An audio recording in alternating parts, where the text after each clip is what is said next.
The New York City subway at midnight is a beast that breathes unease, its tunnels a maze of groaning steel and flickering fluorescence.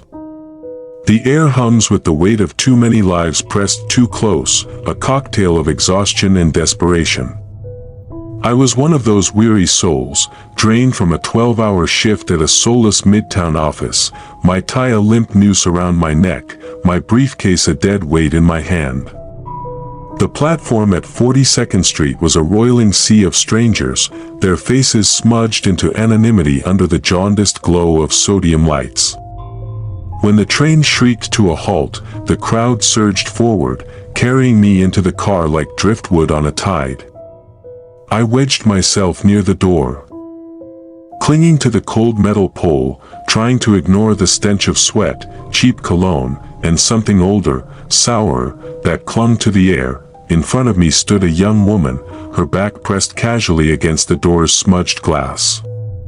She was engrossed in a paperback, its cover so worn the title was a ghost of ink.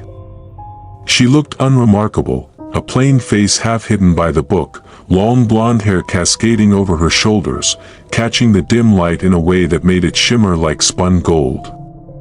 Her posture was too relaxed for the chaos of the subway, as if she existed just outside its frenetic pulse.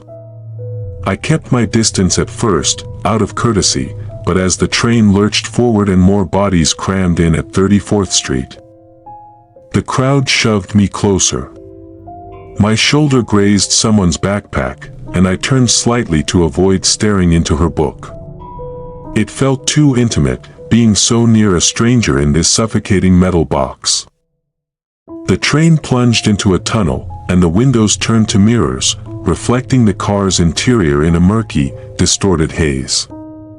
My own face stared back at me, pale, eyes sunken from too many late nights, a man fraying at the edges. But then I saw her reflection, the back of her head beside mine in the glass, and a cold prickle crawled up my neck. Her hair wasn't the golden blonde I'd seen moments ago. It was stark white, brittle as frost, hanging in matted clumps like something dredged from a grave. I blinked hard, certain it was a trick of the dim light or the grimy window, but the unease coiled tighter in my gut. I glanced at the real woman in front of me.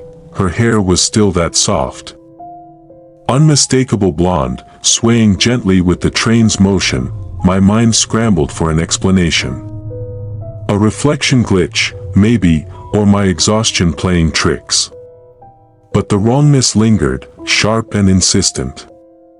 I stole another glance at the glass, and my breath snagged in my throat. The white hair wasn't just off, it was alive with decay, tangled and uneven, like it had been clawed from a scalp centuries old. I couldn't see her face in the reflection, but the way her head tilted, slow and deliberate, felt like a predator catching a scent. My heart thudded, loud enough that I wondered if she could hear it. The train screeched to a stop at 28th Street, and the doors hissed open, admitting another crush of passengers. The car was a sardine tin now, bodies pressed so tight I could feel the heat of strangers against my back.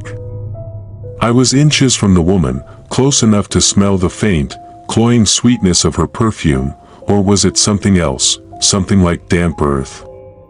She must have tired of her book, because she lowered it, tucking it under her arm, and turned to face the window.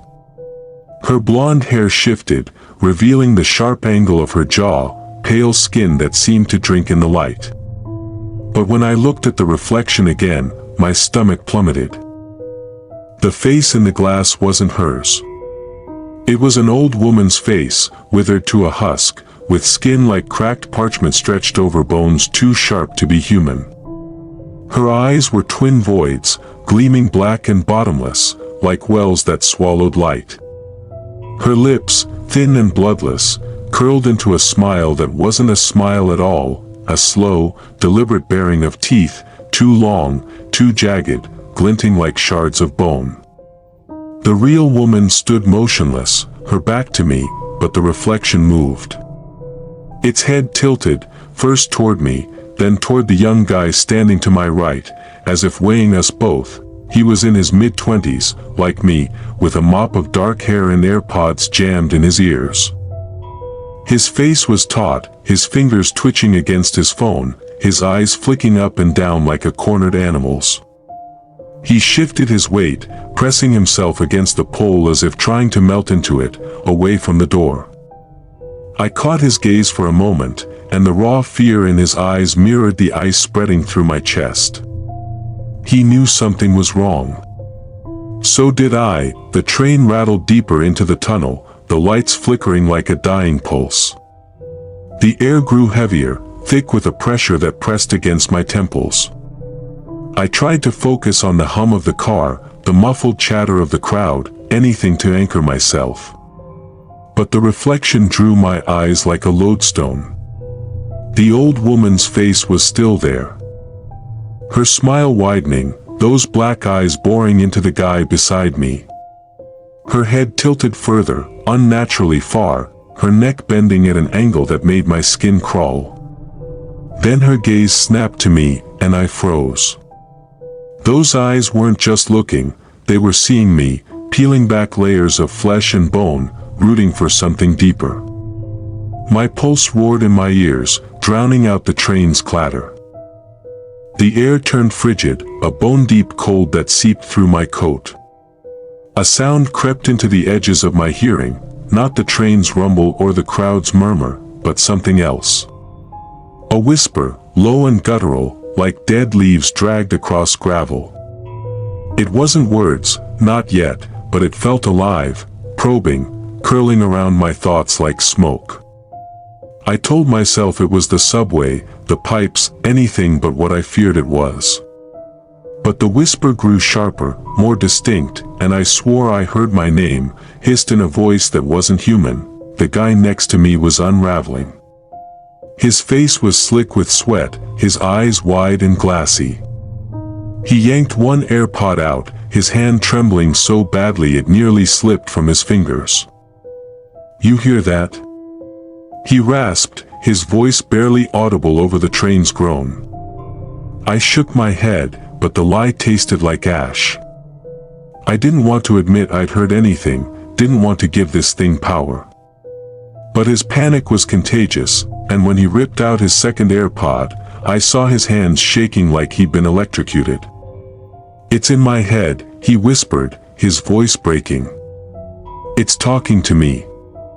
The lights flickered again, plunging the car into darkness for a heartbeat. When they snapped back on, the reflection was gone, just the back of the woman's blonde head in the glass, as if nothing had ever been there.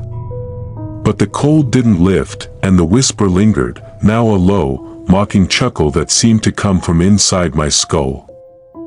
I tried to move, to put distance between me and her, but the crowd was a wall, shoving me back until my arm brushed her coat. It was like touching a frozen corpse, the cold so sharp it burned. She didn't flinch, didn't turn, but I felt her presence shift, like a weight settling over me. The train slowed, its brakes screaming like a banshee as we approached 14th Street.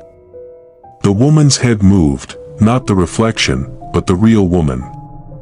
A slight turn, just enough to show the edge of her face, and I swear I saw a streak of white in her blonde hair, like a crack in a porcelain mask. My heart slammed against my ribs, and I knew I had to get out. The guy beside me was already moving, his shoulder slamming into mine as he pushed toward the door. "We're getting off." We shouted in unison, our voices raw with terror. We clawed through the crowd, elbows and fists colliding with strangers who cursed and shoved back. I didn't care. I needed air, space, anything to escape the thing that stood so calmly by the door. We stumbled onto the platform through the opposite door, gasping like we'd been drowning. The cold followed us, clinging to our skin like damp rot. I turned back, my eyes locked on the train. The car was still packed, faces blurred behind the glass, but through the gaps, I saw her. The old woman's face in the reflection, staring directly at us. Her eyes were unblinking, her smile a grotesque slash across her face, as if she'd carved it with a knife. Her head tilted one last time, slow and deliberate, and I swear her lips moved, mouthing words I couldn't hear but felt in my bones. The doors slid shut, and the train pulled away, her gaze holding us until it vanished into the tunnel's maw. The platform was silent, save for the echo of the train fading into the dark. The guy and I stood there, chests heaving, our breaths fogging in the unnaturally cold air. We locked eyes, and I saw my own horror reflected in his face, pale, hollow, haunted. "You saw her too, right?" I croaked, my throat tight. At the same moment, he blurted, "Did you hear her too?" My blood turned to sludge. "Hear what?" I asked, though I dreaded the answer. He swallowed hard, his eyes darting to the empty tracks. "My AirPods." I was listening to music, and then it stopped.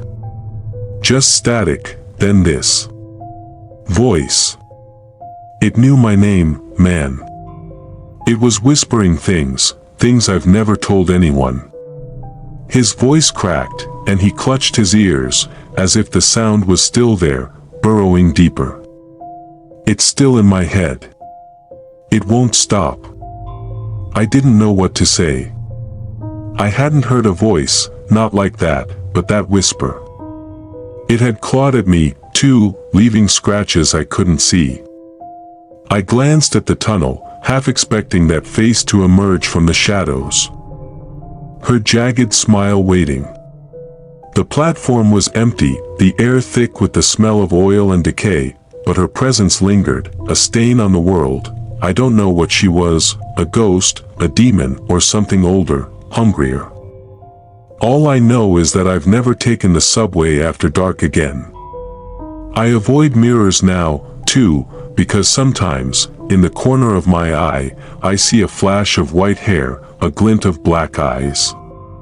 And at night, when the world is quiet, I hear it, a faint, guttural whisper, calling my name from the dark. I'm just glad I wasn't the one wearing AirPods.